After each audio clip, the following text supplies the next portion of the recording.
হাড়োয়া ও বসিরহাটে দুই থানায় আগ্নেয়াস্ত্র সহ 90 বোতল ফেন্সিডিল সহ গ্রেপ্তার 5 দুষ্কৃতী।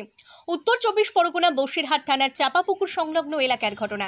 পুলিশ সূত্রে খবর, বেশ কয়েকদিন ধরে এই 4 দুষ্কৃতী বিভিন্ন এলাকায় মোটর বাইকে চেপে মাদকদ্রব্য ফেন্সিডিল বিক্রি করছিল রাতের অন্ধকারে। গতকাল বুধবার রাতে গোপন সূত্রে খবর পেয়ে পুলিশ চাপাপুকুর রোডে হানা দিয়ে 4 দুষ্কৃতীকে গ্রেপ্তার করে।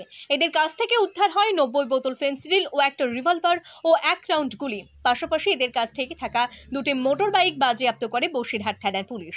এই 4 জনের নাম জুলফিকার সর্দার, মনিরুল ইসলাম, লিটন গাজী ও মাহবুব মণ্ডল। অন্যদিকে হাড়োয়া থানার এলাকার বছর 23-এর মারুফ মোল্লার কাছ থেকে 1 শাটার, একটি বন্দুক, 1 রাউন্ড গুলি উদ্ধার করে এবং এর বাড়ি দক্ষিণ 24 পরগনার কাশীপুর থানা এলাকায়। হাড়োয়া পুলিশের অধিকারী প্রতাপ মোদক নেতৃত্বে একদল পুলিশ গিয়ে গ্রেপ্তার করে দুষ্কৃতীকে।